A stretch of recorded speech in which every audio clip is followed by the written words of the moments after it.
Hi, Michael Buffer here, and let's get ready for Stat Sports.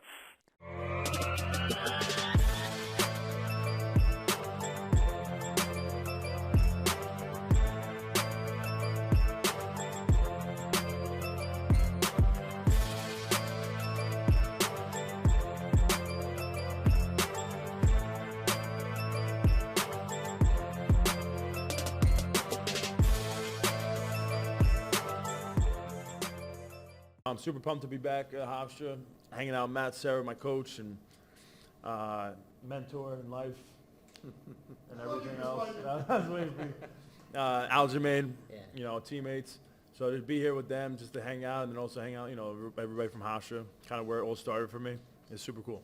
You could flash back to the college Chris Weidman and give him advice on everything that would happen from then to now. What would you say?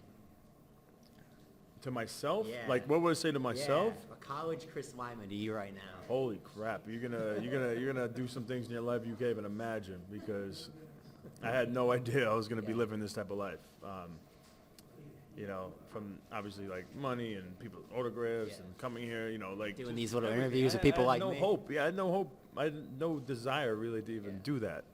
And it just it started becoming a part of my dream, not to have those things, but I fell in love with fighting, and then fighting ended up having those things attached to it. So I would tell myself that right now you're playing World of Warcraft and you're having fun.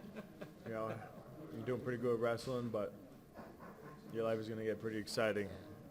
Lots of ups and downs, but crazier than you could have imagined, yeah. When did you know that was the dream, to be the UFC MMA fighter? Honestly, I went down to Matt Sarah's Academy.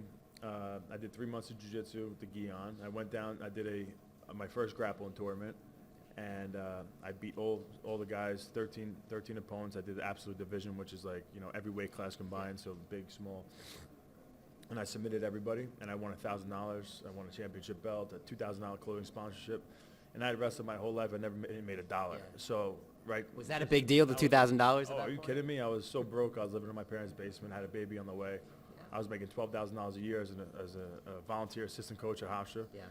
So to make that money, I was just like, I could do this every month and make more money than I'm making, doing my job and killing myself too. So it's like I just fell in love. I'm like, I love competing, and I think MMA is the absolute competition you can put yourself through, as a man. So I fell in love.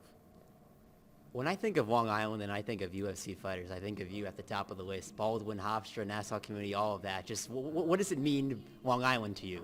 I mean, I've never really left Long Island, born, raised here. A lot of my family is all here, Nassau Community College, Hofstra again for my master's, my gym here, my whole fight career's Long Island. So yeah, everything about me is attached to Long Island. I love Long Island.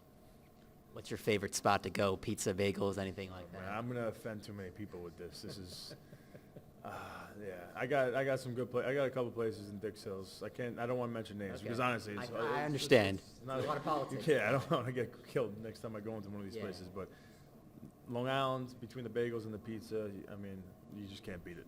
No. What do you want the fans to know about you? Like, if they never watched you fight before, what do you want them to think to describe you as a fighter? As a fighter? Yeah. I'm a guy, I think I appreciate, I'm a guy that's only fought the best guys in the world every single fight. Win or lose, I come forward, I put it all on the line. I always risk everything. And I never asked for an easy fight, just always top 5 guys in the world for my last 12 fights. I got into the UFC super early, 4-0, and was always, right away, I was on the main card, and just short notice fights. And I took a lot of risks, and it paid off, Sometimes it didn't, but I still was able to accomplish my goals. You talk about not taking easy fights. I mean, you beat Anderson Silva twice in 6 months. Just how do you kind of put that into words, what that whole journey and everything that entailed after it was like? Yeah, no, that was surreal because, my goal was I never really accomplished my goal my whole life as a wrestler. I became a 4-time college All-American, but I wanted to be a national champion. And then I pursued my Olympic dreams to become an Olympic gold medalist. I didn't do it. I failed. And I was at a point where it's like, man, I'm a pretty good athlete. I've accomplished a lot, but I never actually accomplished my goal. And when I got into MMA, that's my goal. It was to become world champion. It was to beat Anderson Silva, and to finally accomplish my goal in one night. You know, beating Anderson Silva, knocking him out, and then also win that belt, world championship belt for the first time. It was a super surreal feeling. It was, you know, I finally did it. You know. When you had that belt around your body after that win, just how do you describe what that meant? I mean, I was in a sense of it was like a dream. It was like a dream come true. But it was like, you know, I knew I was going to beat him, but the feeling. Why did you know you were going to beat him? I just knew he didn't have what it took to beat me. That's not arrogance. That's just pure confidence. It was meant to be. Yeah. I was on a quest. I was going to beat him. I was going to beat him twice, and there was nobody going to stop me. And yeah, so I knew I was going to do it, but then to actually do it, and you know, I thought I was going to submit him, but to knock him out, a guy who's never been knocked out, who's never been beat, especially on the feet, you know, it just was a crazy experience. Crazy moment for sure. Thank you, Chris. Thank you, man. Enjoy tonight. Thank you.